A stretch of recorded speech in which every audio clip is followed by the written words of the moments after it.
And joining me now from Washington to debate that very question, Bob Delavoye, Executive Vice President of the American Nursery and Landscape Association, and Dan Stein, President of the Federation for American Immigration Reform. Gentlemen, thanks very much for joining us. Thank you for being here. Bob, let me start with you. Do you believe that your businesses in the American Nursery and Landscape Association could indeed operate without immigrants, legal and illegal?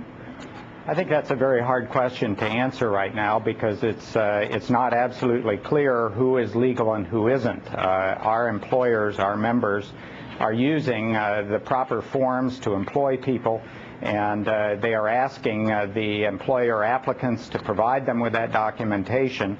And they're pretty good documents there, and as a result, the average employer doesn't really know whether the person they're hiring is illegal or not.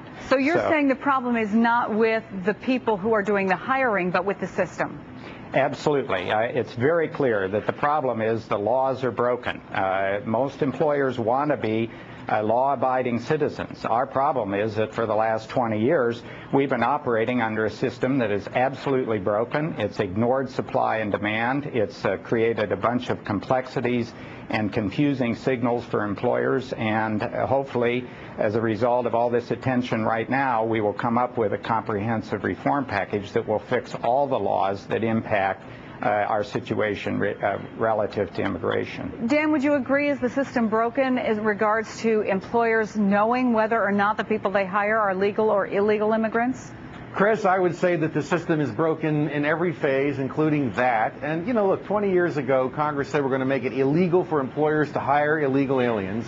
And now here it is 20 years later, and we do not have a single work verification document that's fraud-proof and machine-readable. Why don't we have that document? Because of opposition from the Chamber of Commerce, National Association of Manufacturers. The issue now is, are we going to fix the system?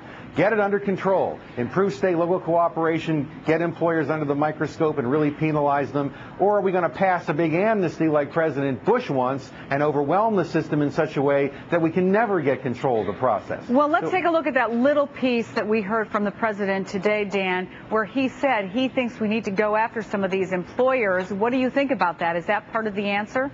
Well, the president, nobody believes President Bush at this point. He's had 6 years to crack down on employers under the law now. There have been practically virtually no significant prosecutions of employers who hired illegal aliens because he's carrying the water for big business. The issue for most employers, particularly small employers, they want to obey the law. But if the guy down the street's using illegal workers and he's trying to pay legal ones, he's got a cost disadvantage. So unless everybody's playing by the same rule book, and the only way you can do that is if you have serious, comprehensive enforcement first, which is what the House of Representatives is talking about, and it's why the president is dead wrong.